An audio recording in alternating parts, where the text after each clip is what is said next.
선생님의 이 인문 교육에 관한 그 논의를 봤을 때 이제 제가 되게 인상적으로 봤던 부분이 이렇게 현실에 적응을 하면서 또 새로운 인문학을 모색하는 이중과제론하고 그 연관해서 그런 방향이 하나가 있고, 또 다른 하나는 지금 현재 우리가 당면한 인문교육의 위기를 선생님께서는 그냥 단순히 자연과학이나 기술교육의 인문학이 밀리는 그런 현상이 아니라 과학의 진리 자체의 파산과 직결된 그야말로 전통적인 학문의 총체적인 위기라고 이렇게 보시면서, 과학이 그 자체에 내포하고 있는 인문성을 망각함으로써 중국에는 과학 역시 인문학과 함께 난파할 수밖에 없다, 이런 운명에 처해 있다, 이런 식의 말씀을 하신 것 같아요. 83년에 출간하신 이 학문의 과학성과 민족적 실천에서 선생님께서는 인문학의 과학적인 성격, 그 다음에 과학의 인문학적인 성격에 대해서 고찰을 하시면서 단일한 과학 혹은 하나의 인문학 개념이 중요하다, 이렇게 말씀을 하셨는데,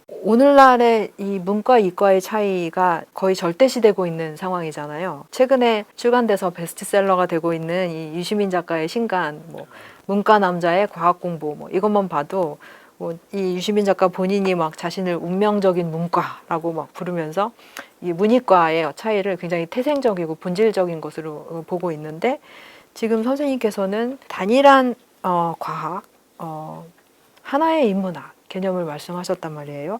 유시민 씨 얘기 나왔으니까 여기인데, 유시민 씨 책은 언제 읽어도 재밌고 배우는 게 많아요. 근데 이게 이제 우리 주제하고는 주제 의식이 다르다고 봐야죠. 제가 읽어보진 못했는데 그 책에서 그런 지적을 하는지 모르지만은, 우리 사회에서 문과 남자들이 과학에 대해서 대체로 무식한 것은 개인의 체질적인 문제가 아니고, 원래 이제 그 과학과 인문학이 멀어질 수밖에 없는 그런 역사적인 배경이 있는 데다가, 이게 한국에 와서는요 굉장히 기형적으로 적용이 됐어요. 그래서 고등학교 때부터 문과 이과를 가르잖아요. 근데 대개는 안 그러거든. 그리고 대학에 가서도 문학사 과정하고 이학사 과정이 갈라지지만은, 그건 또 우리 대학의 실정이랄까 또는 예산 부족하고도 관련이 있는데, 대학에 가면은 과학을 교양 과목으로 하나쯤 하게 돼 있잖아요. 한두 개. 나는 이제 미국 대학을 다녔는데 거기서는 문과 학생이 이과 과목을 교양 과목으로 택했을 때 가장 중요한 시험이 실험실에 들어가 보는 겁니다. 근데 서울대만 해도 지금 어떤지 몰라요. 내가 있을 때만 해도 문과생들은 실험을 안 했어요. 문과생의 교양 과목은. 이과 쪽 사람들, 자연대학 쪽, 나중에 자연대학으로 됐지만 그쪽 사람들만 실험을 했거든요. 화학 실험을 하느냐, 물리학 실험을 하느냐, 또는 생물 실험을 하느냐, 이게 중요한 게 아니고, 실험실을 한번 경험해 본다는 게 이게 이제 인문적 교양의 중요한 일부고, 또 서양에서는 인문교양의 가장 중요한 요소가 수학이었잖아요. 이제 그러던 것이 서양에서도 점점 분리가 됐을 뿐 아니라 한국에 와서는 고등학교 때부터 문과, 이과 분리하는 그런 기형적인 사태가 되어서 더 심각해진 건데, 통합과학, 또는 역사적인 통합과학, 하나의 인문학, 얘기하는 그 개념하고는 좀 다른 거죠, 이게 차원이. 선생님께서 미국의 사회학자인 월러스틴을 인용을 하시면서 인문학, 과학 이런 식으로 이 두 개가 이렇게 별개의 문화로 분리된 현실 자체가 자본주의라는 역사적인 체제 특유의 지식구조라고 지적을 하셨고, 그리고 인용하신 월러스틴이 이제 쓴 두 개의 문화 극복하기라는 그런 책을 보면은 15세기쯤부터 근대 과학이 발달을 하면서 자본주의 세계 체제에 복무하는 과학 문화가 발생을 먼저 했고, 이에 대해서 방어적인 대응으로 시작된 근대 인문학이 점점 발전해서 19세기에 이르러가지고 과학에 대립되는 인문학으로서 이제 본격적으로 자리를 잡게 된다, 이런 식으로 쓴 것을 제가 봤거든요. 19세기쯤 오면은 그때부터 이제 사회과학이 생기죠. 예. 그러니까 인문학이 적극적으로 대항한다기보다, 원래는 자연과학도 소위 자연철학이라 그래가지고 아리스토텔레스에 의해서 철학의 일부였잖아요. 중세도 그렇고. 그러던 게 이제 자연과학이 먼저 떨어져 나갈 뿐 아니라 그쪽이 더 권위도 있고 위세도 있고 하다가 점점 밀리다 보는데, 19세기 오면은 인문학 중에서도 또 사회과학이라는 분야가 떨어져 나가요. 그러니까 남는 게 이제 문헌 연구나 하고 뭐 남는 게 별로 없지. 그렇게 이제 위축되었다는 이야기고요. 근데 이걸 이제 하나의 인문학, 월러스틴이 말하는 통합적인 역사적 사회과학, 하나의 그런 통합학문 얘기할 때 사람들이 흔히 오해하는 거는 그거 어떻게 그거 다 하냐. 그렇게 지금 요즘 과학이 발달돼 가지고 과학 안에서도 한 분야, 물리학자만 해도 화학에서 첨단적으로 이루어지는 거에 대해서 알 수가 없거든요. 심지어는 물리학 내부에서 서로 모르는 상황인데 그걸 통합해가지고 뭐 누가 다 혼자 다 알아? 그런 의문을 갖는데 그러자는 얘기가 아니고 어떤 그런 초인적인 새로운 학자들을 배출하자는 얘기가 아니고 그 근본적인 발상을 바꾸자는 거죠. 인문학이 과학적인 동시에 과학의 인문적 성격이 있다라고 했을 때도 그걸 조금 엄밀히 따져볼 얘기인데 인문학이라는 게 원래 사람이 사람답게 살기 위해서는 인문정신을 갖고 실천을 해야 된다는 면이 있고 그 다음에 그 인간다움에 대한 축적된 지식이라든가 여러 논의를 우리가 알아야 된다는 그 학적인 측면이 있잖아요.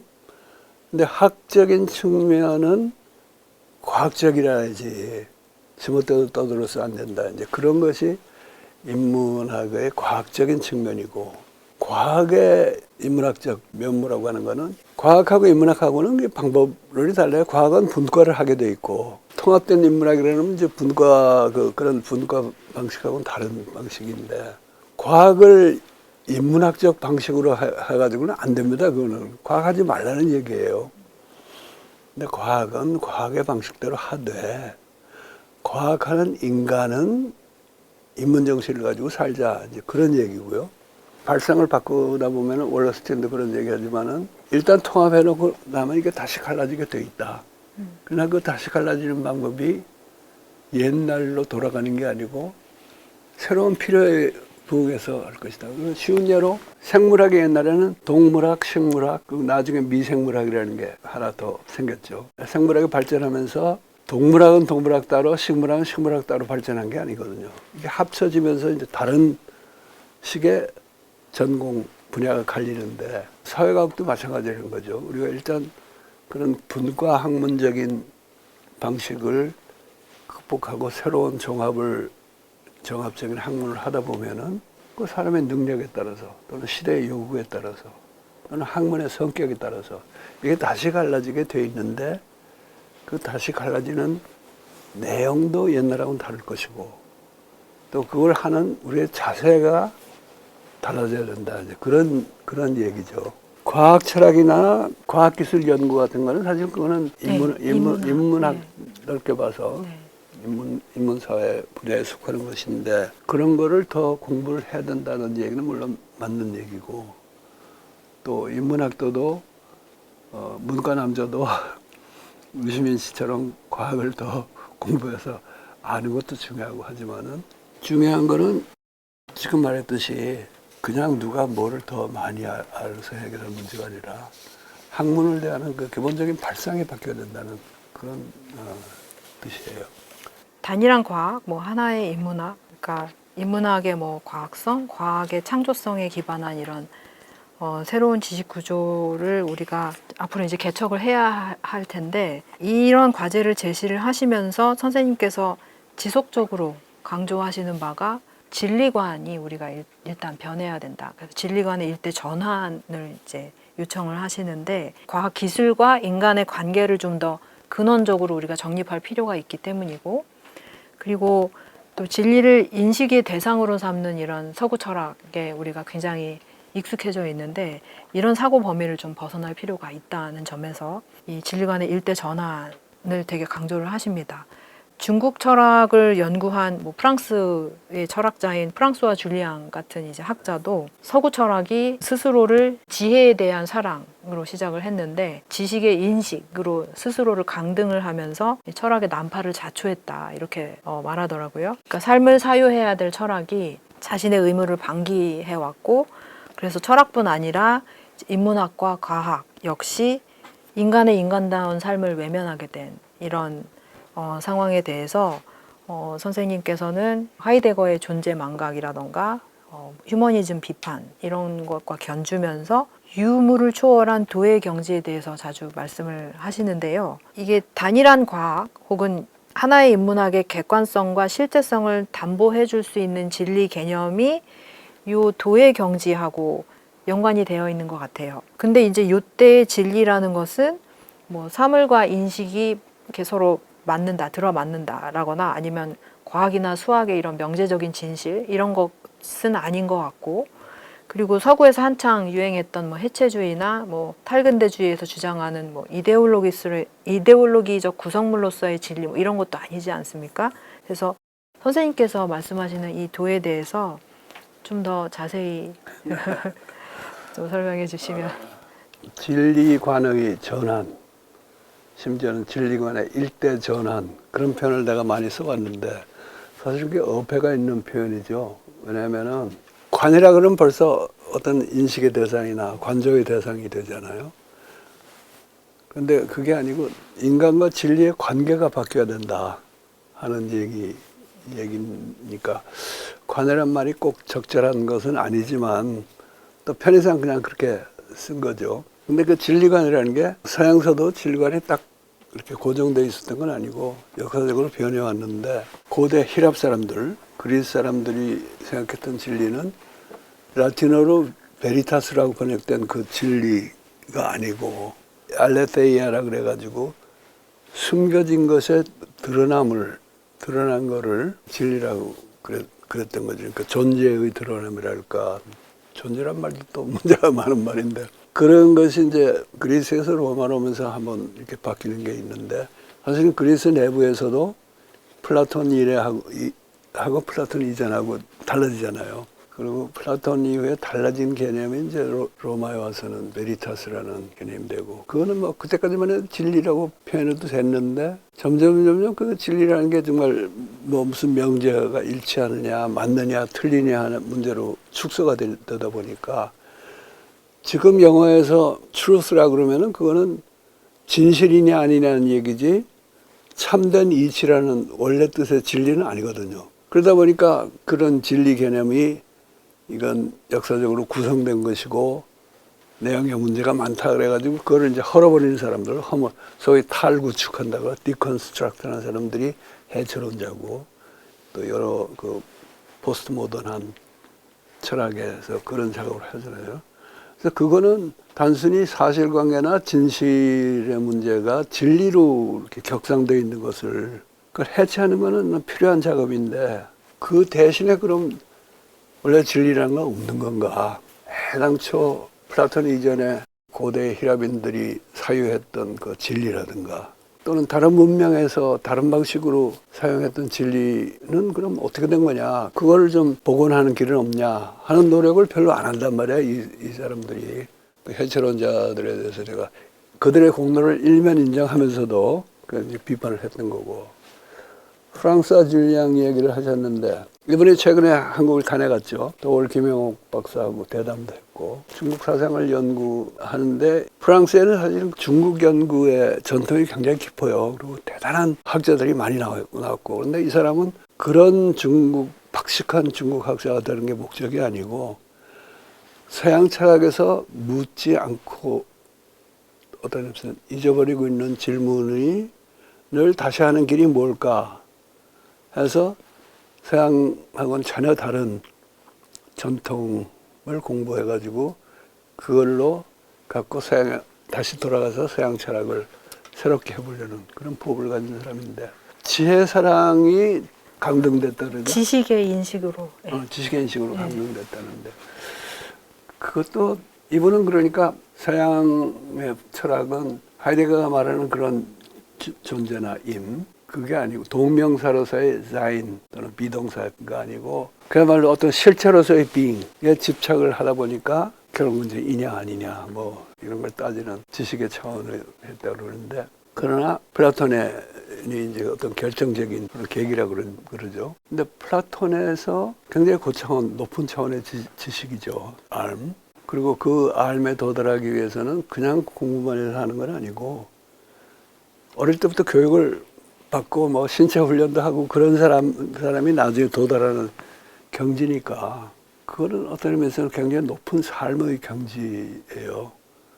그러나 이제 그런 철학으로 인해서 서양 철학은 삶을 등한시하고 존재에 집착했다 하는 게 줄리앙의 문제의식이죠. 그런데 원래 의미의 필로소피라는 게 지혜사랑을 삶의 축으로 강등시켰다 그러는데요. 플라톤은 물론 그렇게 생각을 안 했고 또 그렇게 생각 안 한 이유가 있어요. 그때 히랍 사람들이 말한 지혜라는 거는 삶의 지혜, 우리가 흔히 말하는 인생의 지혜 이런 거예요. 그래서 진리에 관심이 없이 말 잘해가지고 남을 꺾는 사람들, 그런 변론술을 가르친 사람을 소피스트라 그랬잖아요. 그 소피스트라는 건 지혜 있는 사람들이란 말이거든. 동양에서 지혜라 그러면은 어떤 깨달음의 경지에서 불교에서는 반야지라고 하는데 그 반야의 광명이 비쳐서 모든 걸 훤히 알게 되는 그런 경지를 지혜라 그런 건데 서양의 지혜는 그게 아니에요.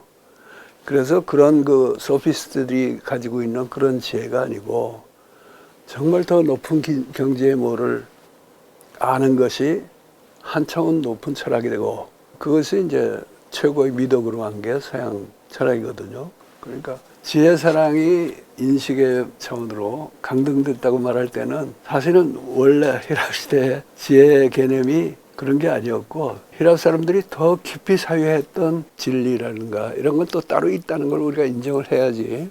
서양은 무조건 아르마리만 추구하다가 지금 삶을 도외시하고 있다. 현실을 두고 보면 서양 철학에 대해서 상당히 맞는 진단이지만은 그렇게 단순해서 볼 일은 아닌 것 같고. 근데 이제 우리 전통에서는 도를 주로 얘기했잖아요. 근데 이 경우도 그냥 동양적인 도로 돌아가는 거는 별로 가능하지도 않고 그건 또 큰 의미가 없다고 봅니다. 왜냐하면은 도를 추구한 동양의 사상이 참 여러 가지 미덕이 있지만은 정밀한 아르마리로서의 과학은 배출하지 못했잖아요. 또 하나는 그 도의 사상이 유교에서도 그렇고 사실은 도교도 그렇습니다.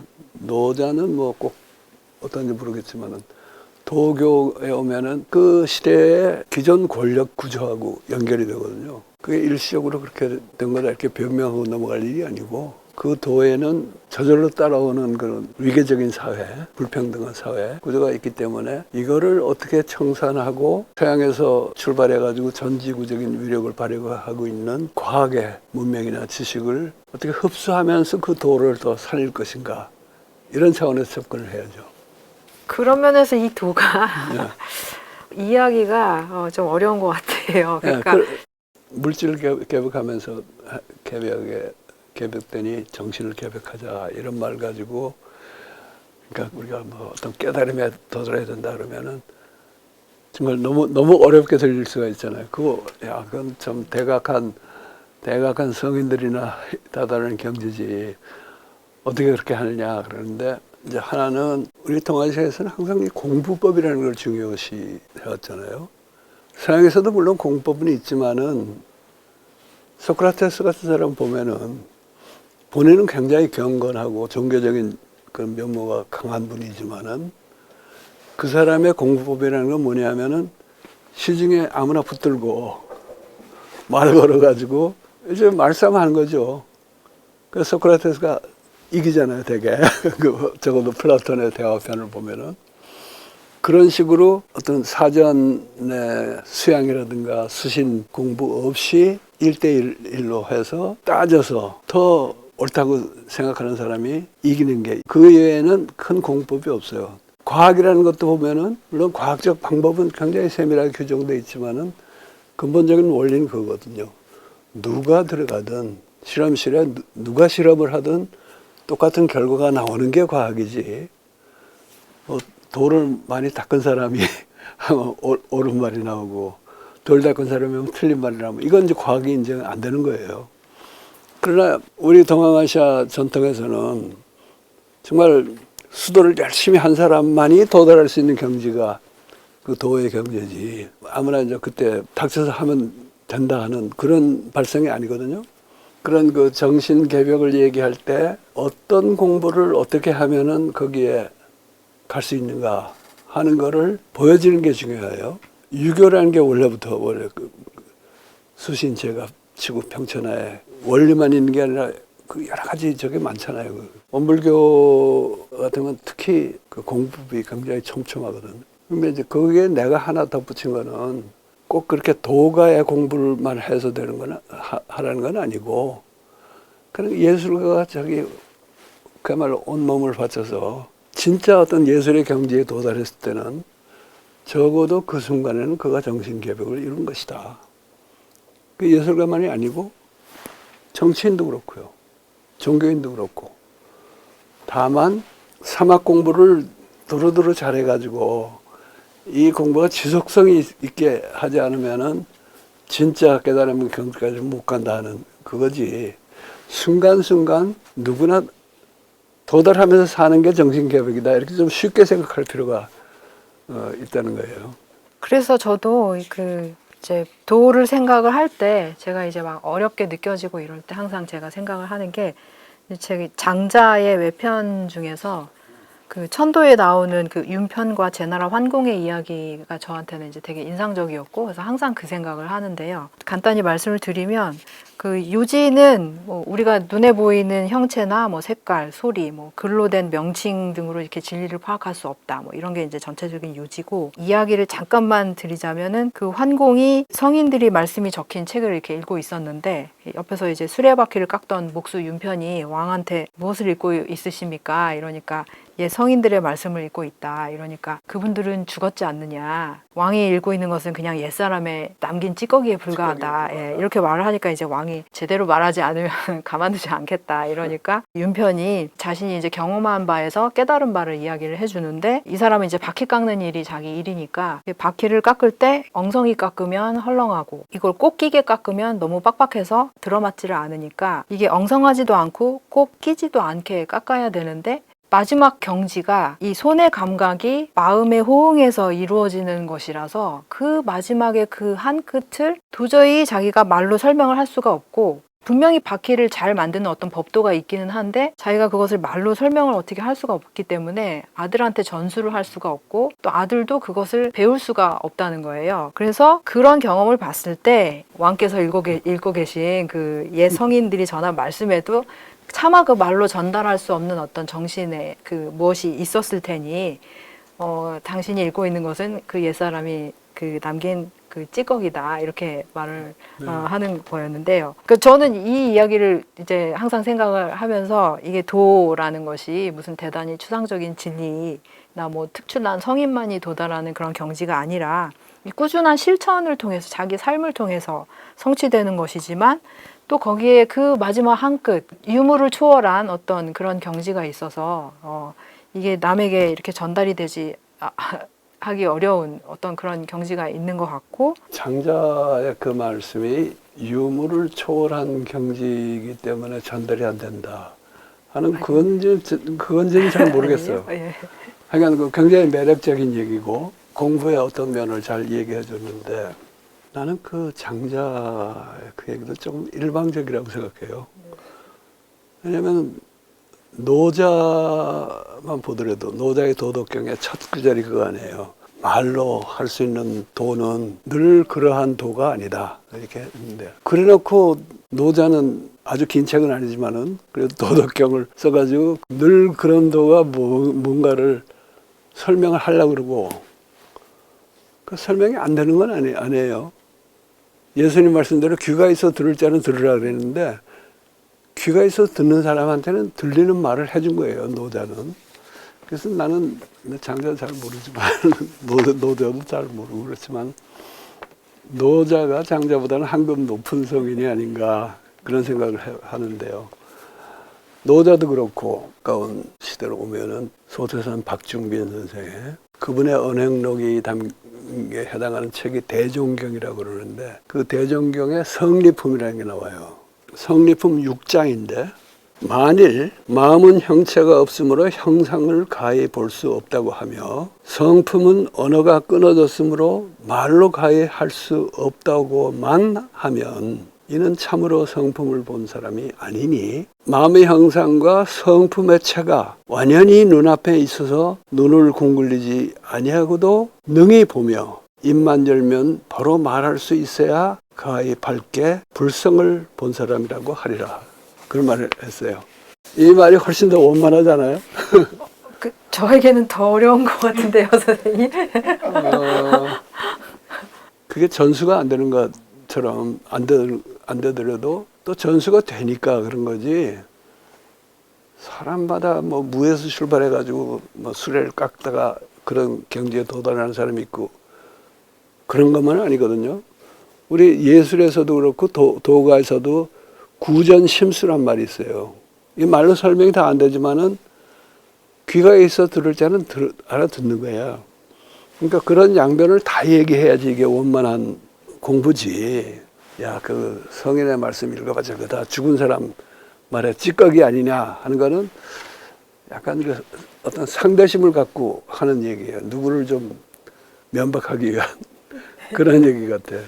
갑자기 제가 이제 이거랑 연관해서 생각이 드는 게 이제 우리가 언어를 생각할 때 굉장히 언어에 대해서 되게 이중적이잖아요. 언어를 통해서 사유를 하고 언어를 통해서 표현을 해야 되는데 다른 한편으로는 언어에 이제 우리가 제약되고 이렇게 규약받는 이제 이런 상황 때문에 이제 언어에 대해서 저희가 굉장히 이중적인 어떤 태도를 좀 갖게 되는데 선생님 지금 말씀하시는 거를 들으니까 그럼에도 불구하고 언어로 표현을 하는 것 자체가 이제 말하자면 어떤 그 진리에 가 닿는 어떤 그 과정이 될 수가 있는 것인 거잖아요. 그러니까 그런 면에서 이제 언어가 굉장히 중요한데 이렇게 도를 실천하는 여러 가지 방편 중에 하나로 선생님께서 되게 중요하시는, 이렇게 강조하시는 게 언어인 것 같아요. 그래서 그것도 특히 이제 우리 한국말 공부의 그 중요성에 대해서 되게 강조를 많이 여러 군데에서 하시는데 하이데거 같은 사람도 뭐 존재의 진리가 언어에 불려오고 인간은 언어에 거주를 하기 때문에 이제 언어가 존재의 집이다 이렇게 하면서 언어의 중요성을 강조를 하고 진정한 인문학적인 성찰과 그러면서 이제 언어가 긴밀한 관계에 있는 것 같습니다. 제가 지금 이 공부기를 시작을 한 것도 사실은 그 학생들의 언어가 달라지고 있다라는 이제 그런 것 때문인데요. 그래서 근데 이제 이때 선생님이 말씀하시는 언어는 도구적 언어관, 보통 우리가 언어를 도구로서 사용하는 이제 그런 것도 아니고 뭔가 인간됨을 구현하는 어떤 실천 과정하고 긴밀히 연루되어 있는 이렇게 좀 마음 공부의 어떤 과정의 하나인 것 같은데 도구적 언어가 아니라는 얘기는 언어를 고지식하게 사용해 가지고는 진리에 도달할 수도 없고 진리를 전할 수도 없다는 이야기죠. 평범한 언어 같으면서도 그게 뭔가 사람들 간에 서로 이렇게 마음이 통하고 눈을 뜨게 만드는 그런 언어. 그게 이제 대표적인 예로 드는 것이 우리가 언어 예술을 들잖아요. 또 사상가의 언어가 그런 것이고 하이데거가 언어가 존재의 집이라고 한 말을 너도나도 인용하는데 나는 그런 인용의 폐단도 많다고 보는 게 하이데거가 존재라고 할 때는 존재하는 어떤 실체를 얘기하는 게 아니에요. 실체의 집이 언어라 그러면 이거는 언어를 엄청 그 확대하는 일종의 주관적인 그런 정신주의랄까 그런 언어관이 되는 건데 하이데거가 그런 말 한 거는 뭐 나도 정확한 뜻을 자신 있게 말할 수는 없지만은 존재는 아까도 말했듯이 그 동명사로서의 존재, 이다, 있다의 를 명사화한 그것을 우리가 묻고 생각하고 그걸 살리는 것이 인간의 언어다 하는 얘기고 하이데거도 그렇고 이번에 프랑스와 줄리앙도 그렇고 진지한 사유를 하는 사람들은 다 그런 건데 언어라는 물건이 일반적인 언어가 있는 건 아니에요. 항상 자기가 쓰는 언어, 특정 언어가 있잖아요. 그러니까 한국 사람이면은 아무리 뭐 한국어 빈곤하다는가 뭐 문제가 많다 하더라도 한국어를 깊이 연구하고 또 아껴서 그걸로 사고도 하고 발표도 하고 물론 외국어도 배워야지. 저는 뭐 한국어를 그 교육 언어로 지금 다루고 있지는 않은데 그 영어를 가르치다 보니까 근데 이제 이 언어하고 관련해서 제가 교육 현장에서 좀 겪는 현실적인 고충을 좀 말씀을 드리면, 아까도 말씀드렸듯이 이 디지털 세대인 학생들이 그 자연어 텍스트 읽는 것을 좀 힘들어하는 이제 그런 부분이 하나가 있고, 그렇기 때문에 일단 학생들한테 비판적인 글쓰기를 훈련시키는데도 좀 여러 가지 어려움이 많이 있습니다. 일단 학생들이 비판적인 독해가 돼야 또 이게 비판적인 글쓰기로 이어지는데, 이제 그게 좀 힘드니까 힘든 게 있고, 요즘에 이제 챗 GPT가 등장하는 바람에 글쓰기 과제를 주는 게 좀 약간 의미가 없어졌거든요. 저는 한편으로는 이게 정형화된 글쓰기 패턴이 자유로운 사유를 좀 방해하는 면이 있고, 제가 학생 때 굉장히 그런 부분에 대해서 반발심이 되게 많았었거든요. 그러니까 왜 글을 꼭 이렇게 특정한 방식으로 써야 되느냐. 왜냐하면 그렇게 특정한 방식으로 쓰게 되면 특정한 방식으로 사유를 하게 되는데,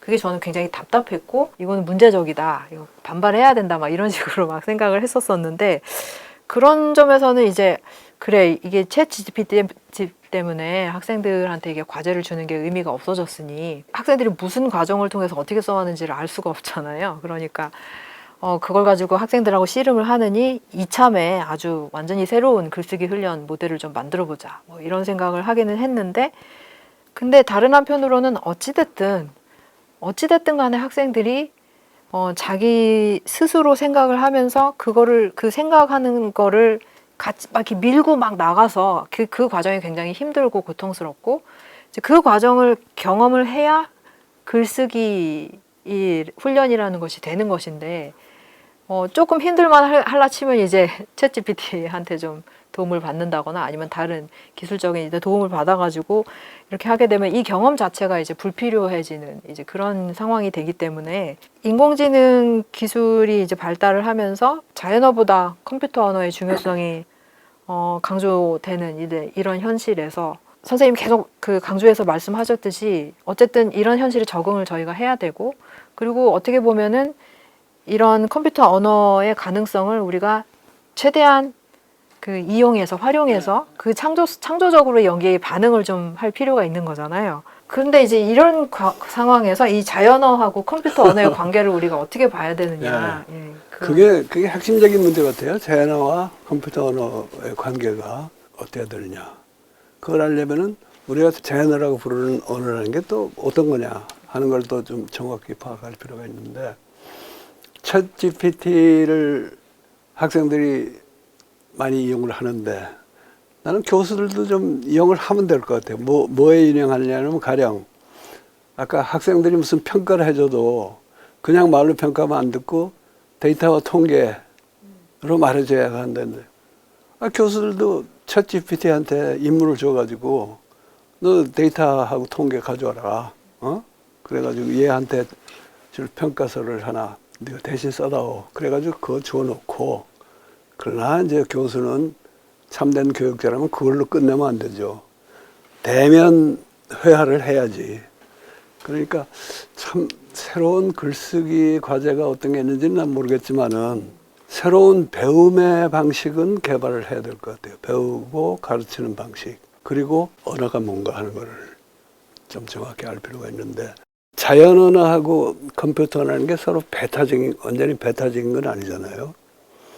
자연 언어 중에서 컴퓨터 언어로의 변환이 가능한 부분이 있고, 그게 안 되는 부분이 있는데, 아직은 안 되는 부분이 있고, 또 영영 어렵다고 판단되는 부분이 있고, 그러면 그거는 무엇이며 어째서 그런가 하는 걸 좀 생각해 볼 필요가 있는데, 나는 자연 언어에서 아까 이제 계산하고 뭐 쓰는 건 자기가 생각하고 하는 것보다, 근데 우리가 생각이라고 하는 게 사실은 하나는 계산 능력을 말하고 다른 하나는 그 계산 능력하고는 다른, 하이데거는 그거를 명상적 사유라고 그래요.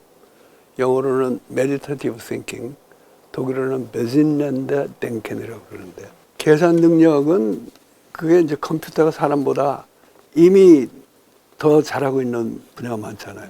가령 계산이 너무 복잡해가지고 컴퓨터가 체스 챔피언을 꺾었지만은 바둑 챔피언은 못 꺾을 것이다 그랬는데, 알파고가 2세돌 꺾은 게 벌써 몇 년 전입니까? 그런 점에서는 바둑이라는 게, 근데 바둑이라는 것도 이제 우리가 따져보면은 바둑은 이기기 위한 싸움인 동시에 그것만이 아니거든요. 수담이라는 말 있잖아요. 손으로 하는 담소. 서로 바둑 두면서 즐기는 것 있단 말이에요. 요즘 난 뭐 들은 얘기지만은 심지어는 데이트하는 남녀들이 바둑 두면서 뭐 데이트한다는 얘기도 들리는데 그 즐기는 그거는 계산 능력에 안 들어가는 거예요.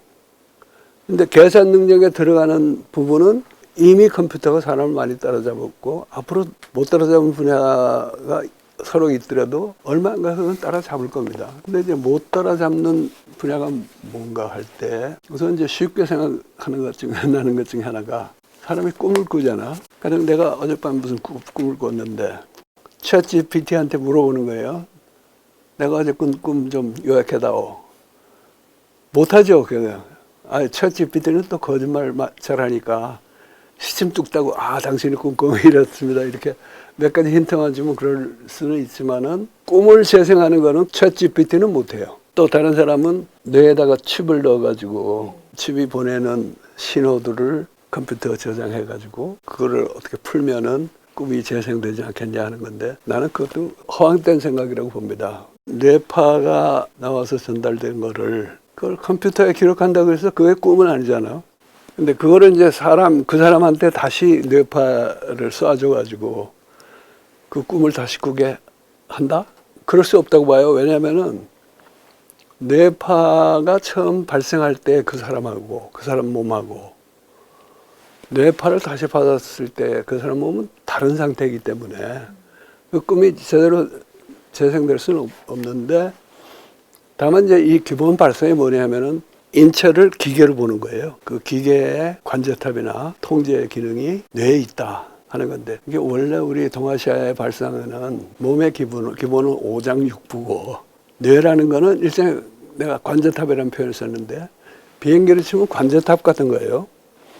근데 교통이 복잡해지고 뭐 비행기 많이 뜨고 하니까 관제탑의 명령에 따라서 이렇게 질서정연하게 움직여야지 문항이 순조로워서 관제사 자신이나 또는 사람들이 관제사가 비행기를 띄운다고 생각할 수 있는데 비행기를 띄우는 건 비행기의 엔진이지 관제사도 아니고 심지어는 파일럿도 아니에요. 몸의 기본은 오장육부라는 우리 동아시아적인 개념하고 통하는 얘기거든. 그래서 꿈은 이제 하나의 극단적인 예를 들었지만은 기계가 아닌 몸에서 나오는 여러 가지 언어, 자연 언어 중에서도 그런 언어는 AI로 재생하기가 불가능하다. 그러니까 꿈을 다시 그걸 AI가 요약하거나 재생할 수 없다는 건 나는 그 상식적으로 금방 납득이 가는 얘기라고 보는데.